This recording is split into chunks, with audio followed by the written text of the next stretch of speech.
Pourquoi certains vols à bas coût coûtent-ils si peu cher? C'est des vols à bas coût, c'est le principe, mais quand on voit certains prix, on peut se poser des questions sur la rentabilité de ces voyages. En cherchant un vol Marseille-Bruxelles pour le 10 septembre, un 17 août, j'ai trouvé des prix à une quarantaine d'euros. Pour le même trajet en train, j'ai trouvé un billet à une cinquantaine d'euros. Mais les autres trajets dépassaient tous la centaine d'euros. Comment une compagnie aérienne peut-elle proposer des prix si bas? Tout d'abord, un trajet en avion coûte moins cher qu'un trajet en train, c'est normal. Pour un trajet en avion, il faut un aéroport de départ et un aéroport d'arrivée. Simple. Pour un trajet en train, il faut une gare de départ et une gare d'arrivée, mais il faut aussi le chemin de fer qui va d'une gare à l'autre. C'est beaucoup moins simple. Avec la libéralisation, l'avion est avantagé. Il est flexible et emprunte des couloirs aériens. Contrairement au train qui doit suivre la voie existante et dont l'utilisation a un coût élevé, un coût d'entretien et de fabrication. Mais essayons de voir toutes les stratégies mises en place par une compagnie, telle que Ryanair, pour faire des économies. Comme on peut le voir, elle propose facilement des vols à une quarantaine d'euros pour aller d'un bout à l'autre de l'Europe. Par le passé, la compagnie a même proposé des prix encore plus bas, à 5 euros parfois.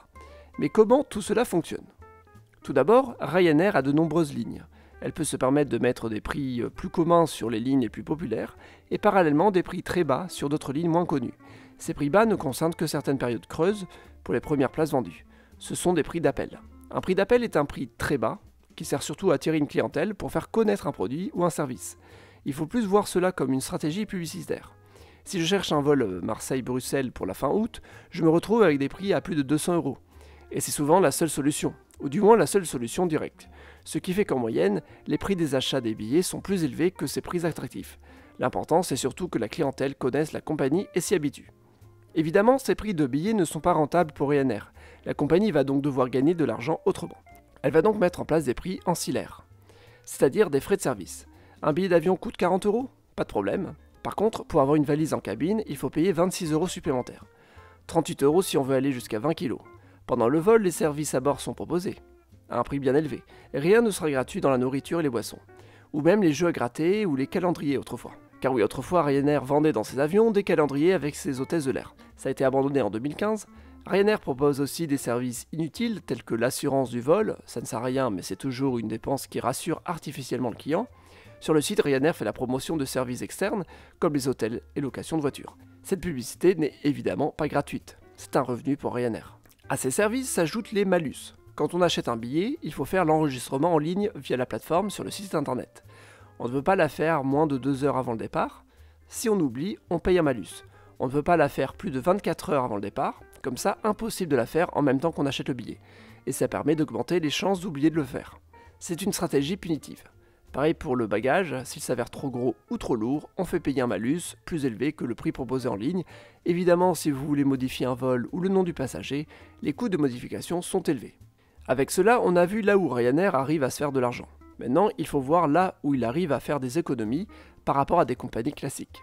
Une compagnie doit payer des pilotes, des personnels navigants et des agents dans les aéroports.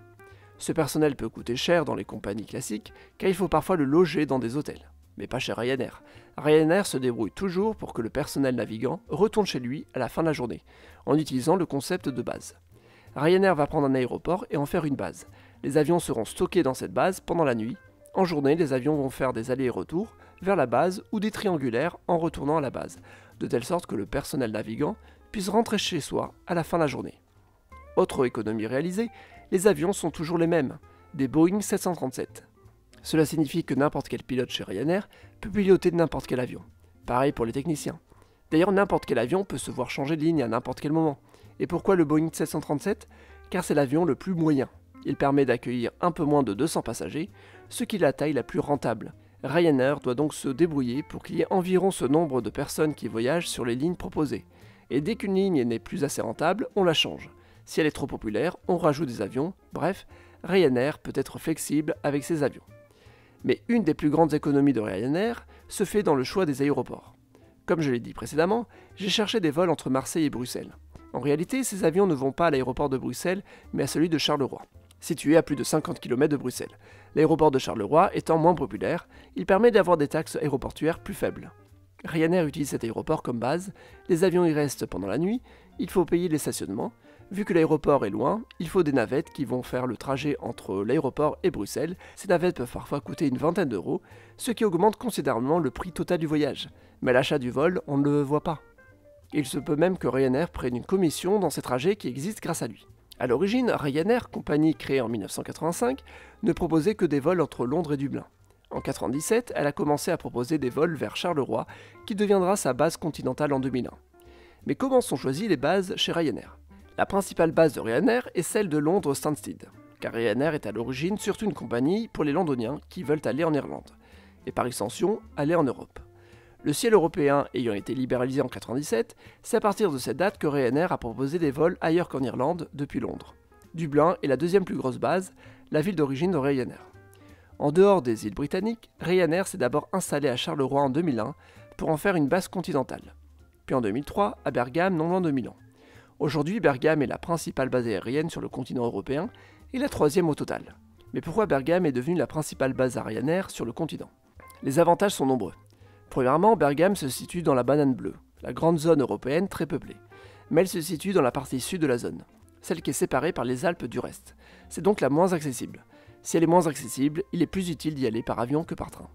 Autre avantage, la ville fait la jonction entre l'Europe du Nord et l'Europe du Sud, mais aussi entre l'Europe de l'Ouest et l'Europe de l'Est. À cela s'ajoute le fait que l'Italie est un territoire particulièrement adapté pour les compagnies aériennes à bas coût. En effet, il y a de nombreux trajets réalisés entre le sud de la péninsule et le nord. Le nord, où il y a de grandes zones d'emploi qui attirent les gens du sud, devant régulièrement rentrer dans leur famille. L'avion a supplanté le train dans ces trajets. Vers où volent les avions Ryanair de Bergame?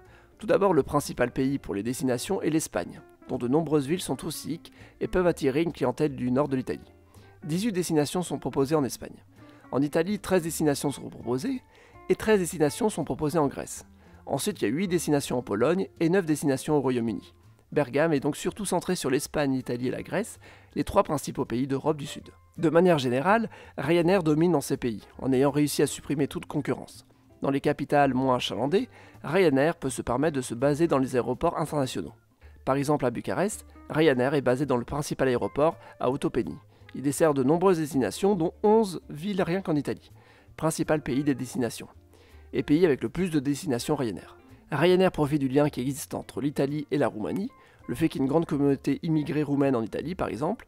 Ensuite, il peut essayer d'y développer le tourisme. Et c'est là que Ryanair gagne à nouveau de l'argent grâce aux subventions. Fin 2023, Ryanair a ouvert 17 itinéraires vers Tirana. Surtout depuis ses bases comme Londres, Bergame ou Charleroi.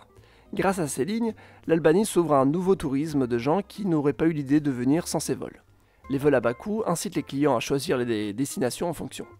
Les gens ne vont pas en Albanie parce qu'ils voulaient aller en Albanie, ils y vont car le prix pour y accéder est très faible. Ensuite, ils dépenseront de l'argent sur place. C'est donc dans l'intérêt de l'Albanie que ces prix soient faibles, d'où les subventions que peut toucher Ryanair. Et à part Ryanair, y a-t-il d'autres compagnies similaires? Oui et non. Wizz Air, toujours en Europe, est la compagnie qui utilise le même schéma, mais en se centrant sur des pays plus à l'est. Par exemple, la compagnie est implantée depuis plus longtemps à Tirana, où elle propose de nombreuses destinations en Europe, en particulier en Italie et en Allemagne. Là encore, l'objectif est de desservir l'Espagne, l'Italie et la Grèce, qui sont des destinations touristiques, mais pour une clientèle provenant de pays comme la Hongrie, la Roumanie, la Pologne, etc. Des pays comme la Pologne et la Roumanie ont beaucoup de destinations via Wizz Air, bien plus qu'à Ryanair. Mais l'Italie, suivie de l'Espagne, restent les pays avec le plus de destinations, en utilisant la même stratégie de viser les aéroports secondaires. Un bon exemple est l'aéroport de Trévise, petite ville italienne à 40 km au nord de Venise. Elle dispose de son propre aéroport qui était secondaire pendant longtemps. Avec l'arrivée des compagnies à bas coût, l'aéroport est renommé Venise-Trévise. C'est un de ces aéroports secondaires ayant repris le nom d'une autre ville plus grande, comme Charleroi et Bergame, cités précédemment. Il y en a d'autres en Europe. On va voir les principaux. L'aéroport de Gérone, se nommant Barcelone, alors qu'il est à 100 km de Barcelone. Beauvais, qui est appelé Paris, alors qu'il est à 80 km. Hahn, qui est appelé Francfort, alors qu'il est à 125 km. Meiningen, qui est appelé Munich-Ouest, mais qui est à 115 km de Munich. Torp, qui est nommé Oslo, en étant à 120 km. Ou Västerås, nommé Stockholm, en étant à 100 km. Autre grande compagnie à bas coût en Europe, EasyJet, mais plus cher, et reliant les principaux aéroports. Par exemple, EasyJet est présent à Orly, l'aéroport le plus proche de Paris, contrairement à Ryanair ou Wizz Air qui ne sont qu'à Beauvais. D'ailleurs, pour le cas d'EasyJet, c'est la France qui dispose du plus de destinations, suivie par l'Italie, puis le Royaume-Uni et l'Espagne. L'Europe, via sa libéralisation du ciel venue dans les années 90, a vu naître ces compagnies à bas coût à très petit prix. Mais il y a d'autres régions du monde qui ont des systèmes similaires, sans être aussi peu coûteux qu'en Europe. Aux États-Unis, pays de naissance des compagnies à bas coût, est dominé par Southwest Airlines. Comme pour Ryanair, ici c'est le système point à point qui prévaut. Ryanair propose des vols directs, on ne peut pas prendre d'escale. Enfin, on peut en prendre en autonomie en achetant 2 billets, mais l'escale ne sera pas reconnue par Ryanair. À Southwest, c'est la même chose. Comme Ryanair, la compagnie ne dispose que de Boeing 737. Ailleurs dans le monde, on peut citer le grand marché de l'Asie du Sud-Est. Grâce à des pays multi-insulaires comme l'Indonésie et la Malaisie, les voyages par avion se sont rapidement développés dans les années 2000. On peut notamment citer AirAsia, grande compagnie malaisienne ayant plusieurs bases. AirAsia a pour principale base Kuala Lumpur.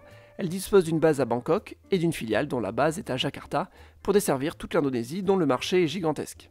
Il y a même une filiale en Inde, mais contrairement à Ryanair, chez AirAsia, les vols sont bien plus centralisés autour d'une seule ville, Kuala Lumpur. Par exemple, si vous cherchez un vol depuis une ville indonésienne, vous ne trouverez des vols que vers Kuala Lumpur ou Jakarta.